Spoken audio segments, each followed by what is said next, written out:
আজকের ভিডিওটা অনেক গুরুত্বপূর্ণ একটা ভিডিও, যেটা আপনারা দেখলে অনেক কিছু জানতে এবং বুঝতে পারবেন।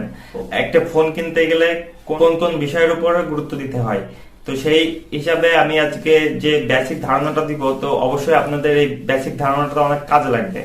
প্রথমত, একটা ফোন কিনতে গেলে আমরা বাজারে যে একটা ভালো ডিজাইনের ফোন কেনার চেষ্টা করি, যেটা আমাদের জন্য মোটেই ঠিক না। কারণ আপনি কেমন ধরনের ইউজার সেটার উপর নির্ভর করে অনেক কিছু। আজকের এই ভিডিওতে অবশ্যই আমি সবকিছু আপনাদের ক্লিয়ার করে দেবো। ভিডিওটা সম্পূর্ণ দেখতে থাকুন এবং যারা এখনো লাইক করেননি অবশ্যই লাইক করে দিবেন এবং এরকম নতুন নতুন ভিডিও পেতে অবশ্যই চ্যানেলটা সাবস্ক্রাইব করে রাখবেন। তো চলুন আর দেরি না করে আজকের ভিডিও শুরু করা যাক। প্রথমে আমাদের সবথেকে গুরুত্ব দেওয়া হবে যে আমি কেমন ইউজার। আমি যদি গেম খেলি তাহলে গেমিং এর জন্য আমার কেমন ফোনটা নিলে ভালো হবে সেটা অবশ্যই আমার বুঝতে হবে। বুঝে তারপরে একটা সিদ্ধান্ত নিতে হবে। যদি আপনি গেম খেলে থাকেন তাহলে অবশ্যই গেমিং এর জন্য স্টোরেজ বেশি হওয়া লাগবে এবং চিপসেটটাও ভালো হওয়া লাগবে।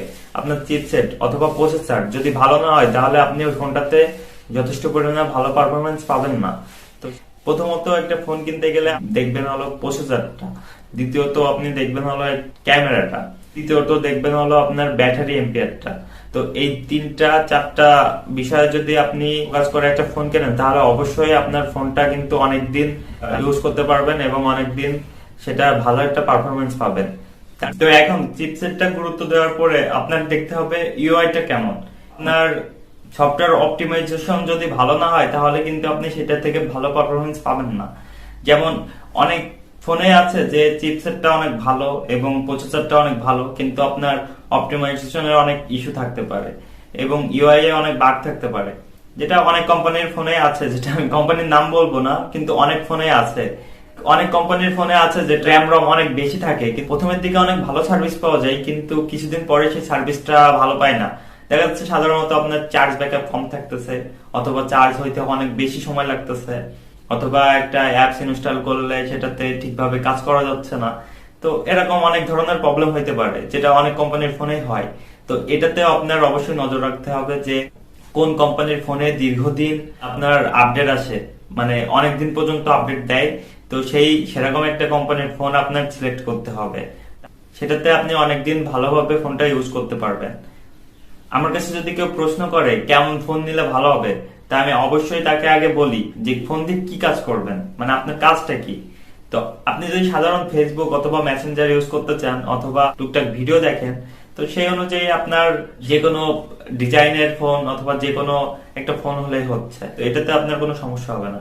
কিন্তু যদি আপনি গেমার হন অথবা ফোন দিয়ে যদি আপনি কোনো অ্যাপসে বড় বড় অ্যাপসে কাজ করেন, তাহলে কিন্তু আপনার এই দিক থেকে আপনার বের হয়ে আসতে হবে, মানে ডিজাইন নিয়ে আপনার কাজ হবে না। তখন আপনার চিপসেট অথবা সফটওয়্যার অপটিমাইজেশন ইস্যু থাকতে পারে অনেক কোম্পানির ফোনে, সেটা থেকে দূরে থাকতে হবে। প্রত্যেকটা কোম্পানি কিন্তু এক একটা ধাপে এক একটা দামে একটা কোয়ালিটির ফোন লঞ্চ করে রাখছে।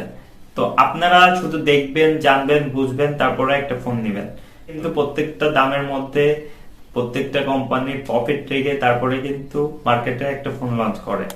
তো আপনার যেটা প্রয়োজন, আপনি যে ফোনটা নিয়ে যে কাজটাই করবেন সেই অনুযায়ী একটা ফোন নেওয়ার চেষ্টা করবেন। তারপরে আরেকটা ব্যাপার থাকতে পারে যে ডিজাইন কোয়ালিটি। বর্তমানে ফোনে কিন্তু যথেষ্ট পরিমাণে ডিজাইন কোয়ালিটি ভালো করার চেষ্টা করতেছে 2022-এ এসে। প্রত্যেকটা কোম্পানি চাচ্ছে লুকিংটা অনেক বেস্ট দেওয়ার, মানে অনেকেই আছে প্লাস্টিক বডি পছন্দ করেন, অনেকে আছে গ্লাস বডি পছন্দ করেন, অনেকেই আছে মেটাল বডি পছন্দ করেন। কিন্তু এখন মেটাল বডি ঠিক মতো পাওয়া যায় না, কিন্তু গ্লাস বডিতে আপনার অনেক সৌন্দর্যটা অনেক ভালো বোঝা যায় এবং অনেক সুন্দর লাগে, কিন্তু ওটাতে আপনার হাতের গ্লাসে একটা ভাব বসে যায়, তো কিন্তু দেখতে অনেক সুন্দর লাগে। আর সাধারণত সবাই কম বেশি করে কভার ব্যবহার করে, কভার ব্যবহার করার পরে ফোনের পিছন পাটা দেখাই যায় না। এবং আপনি যদি কোনো জব করেন যেটাতে আপনি অনেক সকালে বের হয়ে যান এবং অনেক রাত হয়ে যায়, 8টা-9টা বেজে যায়, তখন কিন্তু আপনার একটা ফোনের ব্যাটারির অনেক গুরুত্ব থাকে। সারাদিনে চার্জ না ব্যাকআপটা না দিতে পারে তাহলে কিন্তু সেই ফোনটা আপনার রাখাটা কোনো দরকারই হবে না।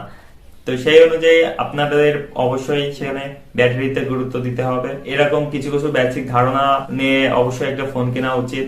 এখন কিন্তু বিভিন্ন কোম্পানির বিভিন্ন ফোনের বিভিন্ন দামের কোয়ালিটি সম্পন্ন ফোন আছে। তো সেই অনুযায়ী যদি আপনি কেমন ইউজার সেই উপরে বেস করে যদি একটা ফোন কেনেন তাহলে অবশ্যই আপনার জন্য সেটা বেটার হবে। প্রত্যেকটা মানুষের বাজেট কিন্তু এক হয় না, আর প্রত্যেক কোম্পানি কিন্তু এক রকমেরই ফোন তৈরি করে না। তো আপনার 10 থেকে 12,000 টাকা, 15,000 টাকা, 20,000 টাকা বাজেট একটা মানুষের হইতে পারে। তো সেই অনুযায়ী কিন্তু বিভিন্ন কোম্পানির বিভিন্ন রকমের অপশন রয়েছে। আপনার বাজেটের উপরে নির্ভর করে কিন্তু আপনার ইউজার বেসটা নির্ভর করে। তো আজকের ভিডিওটা এতটুকুই। যদি আমাদের চ্যানেলের ভিডিও যদি আপনাদের ভালো লেগে থাকে তাহলে অবশ্যই চ্যানেলটা সাবস্ক্রাইব করে রাখবেন এবং ফেসবুক পেজ থেকে দেখে থাকলে অবশ্যই পেজটা ফলো করে রাখবেন।